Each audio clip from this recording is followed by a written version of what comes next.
refletirmos na mensagem, eu quero ler um texto que não é a mensagem propriamente dita, mas vocês sabem que esse mês é o mês de missões nacionais. Missionária, ardorosamente, envolvidíssima no trabalho de missões 365 dias do ano, é quando nós estamos em união, quando estamos juntos. Eu gostaria, por favor, antes de iniciar a mensagem, eu quero chamar Micael até aqui, Tiago, vem cá, Micael e Tiago. Quero chamar a irmã Edith até aqui. Vem cá, irmã Edith. Sim, é a irmã mesmo. Vem até aqui. Pode ficar aí, olhando para a igreja. Eu quero chamar Margarida.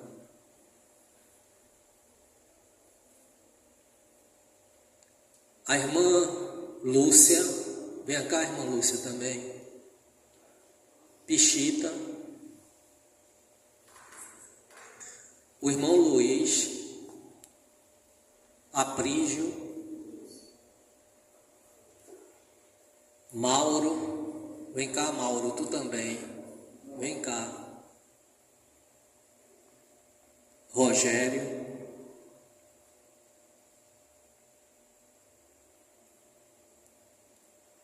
essas pessoas que estão aqui representam também vocês. Representam aqueles que hoje não puderam estar aqui. Eu gostaria, Margarida já está aí abraçada com Lúcia, que um colocasse a mão no ombro do outro. Eu vou ler um texto que está em João, capítulo 17, versículo 21. Foi a oração sacerdotal de Jesus. Essa oração que Jesus fez, ela remete aos nossos dias.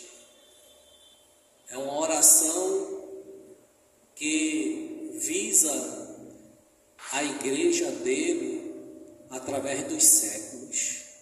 Cada pessoa que nós fizermos discípulos de Cristo, irão fazer parte exatamente desse projeto de Deus.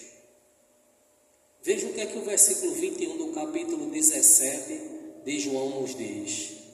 Para que todos sejam um, como tu, ó Pai, o és em mim e eu em ti. Que também eles sejam um em nós, para que o mundo creia que tu me enviaste. A única forma dessa comunidade aqui, chamada Caiara, ou como queiram chamar, e além, de ser atraída para essa igreja, não é por mensagens bonitas, não é por habilidade musical, não é por dons, até que Deus usa cada um de nós com dons, mas não é por dons não, que são essenciais na vida da igreja. Mas a única forma dessa comunidade aqui, pode ter certeza do que eu estou falando, se atrair a Jesus Cristo e fazer parte desse rebanho e crescer, e nós vermos ela crescendo perto de nós de forma crescente, contínua, é se tivermos de fato amor uns pelos outros, esse entrelaçamento que não deve ser só no sentido físico, mas sobretudo espiritual, é o símbolo de uma unidade espiritual que deve ser com toda a igreja. Muito obrigado, podem sentar. Agora eu convido os irmãos para abrirem em Colossenses capítulo 3, versículos 12 a 14. A carta do apóstolo Paulo Colossenses capítulo 3, versículos 12 ao 14. Revesti-vos, pois, como eleitos de Deus, santos e amados, de entranhas e de misericórdia, de benignidade, humildade, mansidão, longanimidade, suportando-vos uns aos outros e perdoando-vos uns aos outros, se alguém tiver queixa contra o outro, assim como Cristo vos perdoou, assim fazei vós também.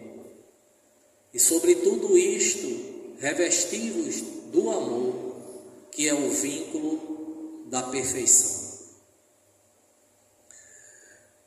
Quando nós observamos as Escrituras, podemos perceber que há uma unidade nela.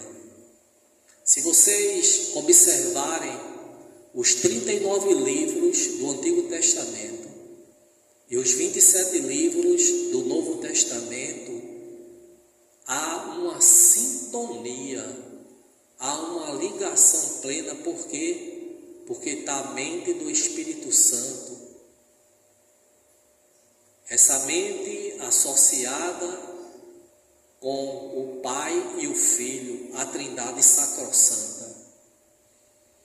Quando você, por exemplo, observa de forma, mesmo que não tão clara, de forma implícita, lá em Gênesis capítulo de número 1, no princípio criou Deus os céus e a terra, Bereshit bara Elohim.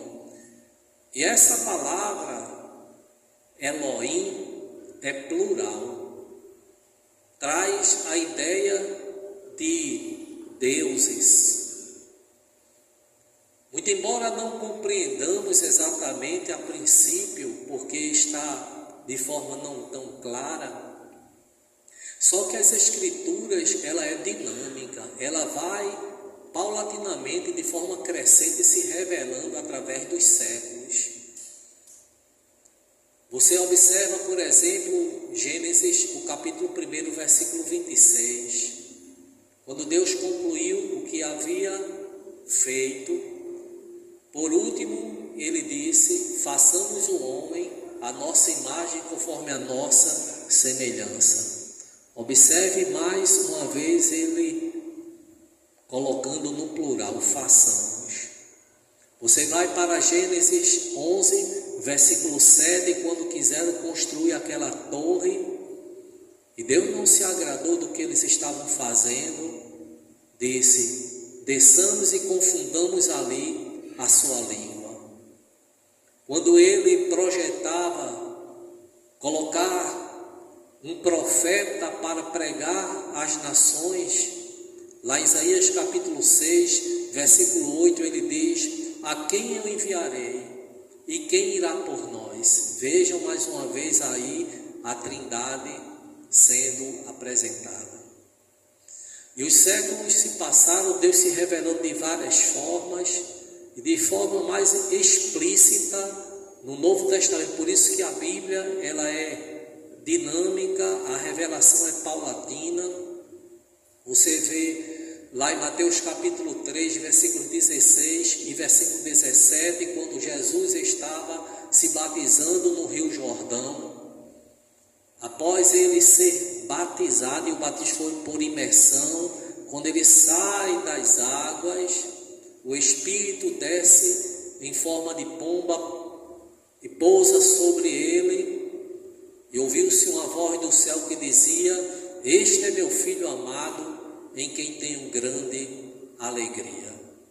Vocês vão mais adiante, em Mateus 28, 19, naquele texto da grande comissão, onde ele está reunido com os discípulos. Ele tem um desejo que a igreja cumpra de fato a missão de pregar o Evangelho. Ele diz: portanto, ide e fazei discípulos de todas as nações, batizando-os em nome do Pai, do Filho e do Espírito Santo. Na oração apostólica, 2 Coríntios 13, 13, ele diz, Paulo, que a graça de nosso Senhor e Salvador Jesus Cristo, o amor de Deus, nosso Pai, e as consolações do Santo Espírito sejam sobre vós.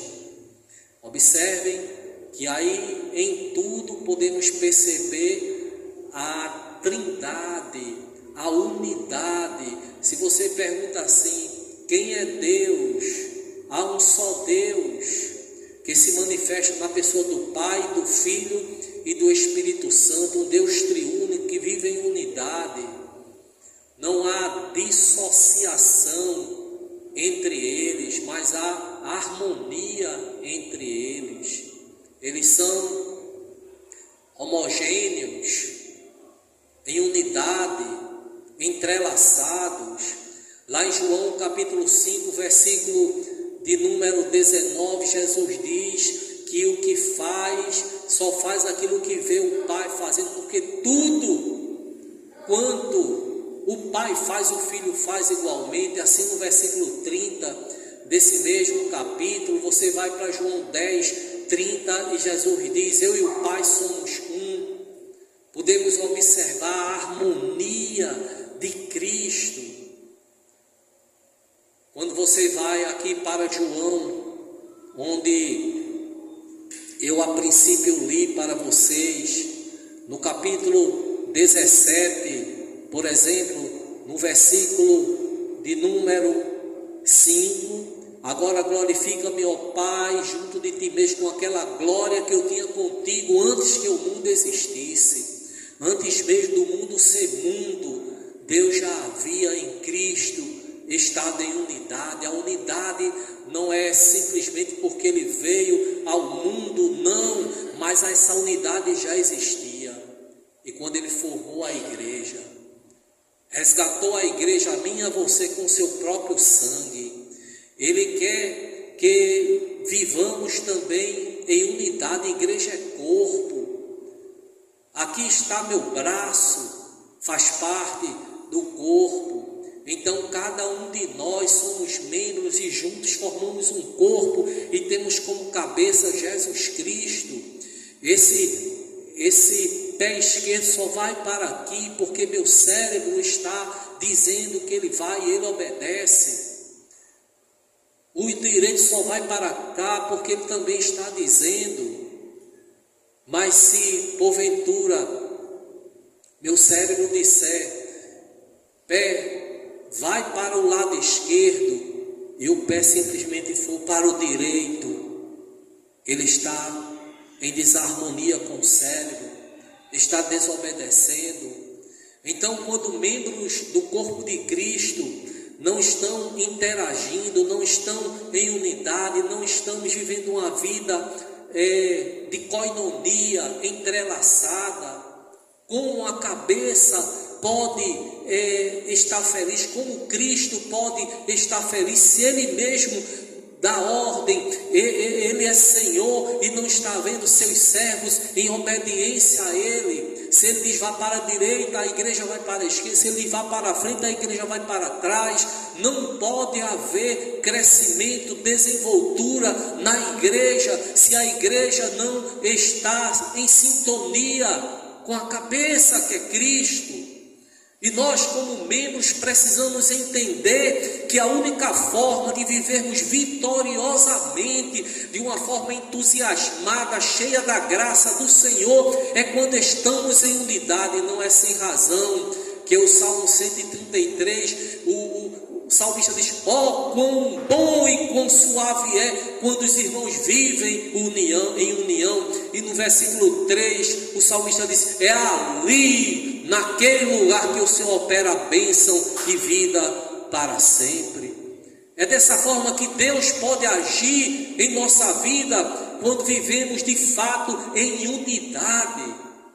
É por isso que esse texto que lemos de Colossenses, capítulo 3, versículos 12 a 14, é um desejo profundo de Deus, que na qualidade de servos dele, de servas de igreja, vivamos em um só pensamento. É pensar no alto. Lá no capítulo 3, versículo 1 diz, se já ressuscitaste com Cristo, buscai as coisas que são de cima, pensai nas coisas que são de cima. Porque Porque quando nós pensamos nas coisas de cima, podemos também viver as da terra de forma que agrade ao coração de Deus. Quando estamos vivendo de fato essa sintonia com o alto, com Deus, com o céu, na palavra, na oração, na meditação, amando os irmãos, porque vocês observem aqui que o apóstolo Paulo, de forma tão plena, ele diz que nós devemos viver de tal forma que agrade a Deus, apresentando o nosso dia a dia revestidos de poder que glorifique o seu nome. E nesse texto que lemos, Paulo apresenta virtudes para as nossas vidas, na qualidade de crentes, de salvos em Cristo. Observem, meus irmãos, que ele diz assim: que tenhamos compaixão, bondade, humildade, mansidão. Observem aqui, confiança. Precisamos viver exatamente essas virtudes para que o nome do Senhor seja glorificado. Ter compaixão pelo irmão, ser bondoso para com o irmão, sermos humildes, porque irmãos, eu não sou melhor, nem você é melhor do que ninguém, somos equivalentes. Quem achar que está em cima, Jesus Cristo olha para a árvore e diz: desce depressa. Porque nós precisamos entender de todo o coração que somos servos, súditos de um reino. E quando pensamos na oração, por exemplo, dominical, em que Jesus diz assim: venha a nós o teu reino e seja feita a tua vontade na terra assim como é no céu. Se eu digo venha a nós o teu reino, eu estou dizendo eu quero me submeter ao teu reinado, à tua vida. E isso é muito sério na qualidade de crentes, de salvos em Cristo. E se eu estou me submetendo a esse reino, eu preciso tratar os outros, ser humilde, tratar os outros com mansidão, procurando viver esse vínculo estreito. Isso são atitudes, qualidades que o Senhor espera de nós. Deus não quer menos do que isso na nossa vida. E essas virtudes devem ser manifestas, não só em palavras, porque é fácil falar, irmãos.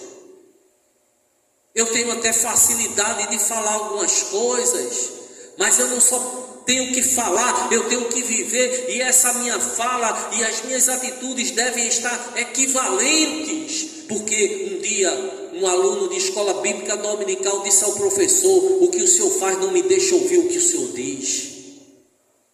Precisamos entender que nós temos uma grande responsabilidade aqui. Eu preciso amar meu irmão, mas é amar de verdade, ter esse laço que houve aqui, esse laço espiritual que não deve ser partido, porque quando a igreja vive em união, em mansidão, em compaixão, em humildade, ela atrai as pessoas aqui, porque o mundo não tem isso aí fora, irmãos. O mundo vive uma verdadeira falsidade, é a amizade dos interesses. Se tu tens, eu me aproximo de ti. Se tu não tens, eu estou longe. Mas isso não deve ser a atitude da igreja de Cristo. A igreja de Cristo deve olhar para os descamisados, para os que estão debaixo da ponte, e valorizá-los assim como aquele que está no palácio. Precisamos amar, realmente precisamos ter compaixão. Bartimeu disse a Jesus que estava caminhando: Jesus, filho de Davi, tem misericórdia de mim, tem compaixão de mim. Sabe o que foi que o mundo disse, que as pessoas disseram a Bartimeu? Cala-te, porque ele não vai te ouvir. As pessoas mandam o outro engessar os lábios, sabe? Tu és desprezível, ele vai ver um cego, enfim. Jesus para e manda chamá-lo, porque Jesus tem compaixão. E nós precisamos entender, irmãos, da grande necessidade de vivermos essas virtudes.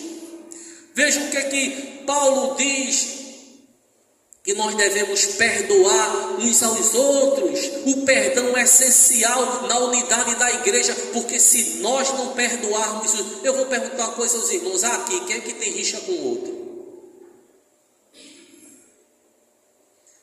Quem é aqui que não tem falado com o outro como deveria falar? Se isso acontece, repare, sabe por quê? Se nós não perdoarmos o outro, o Senhor Jesus não irá também nos perdoar.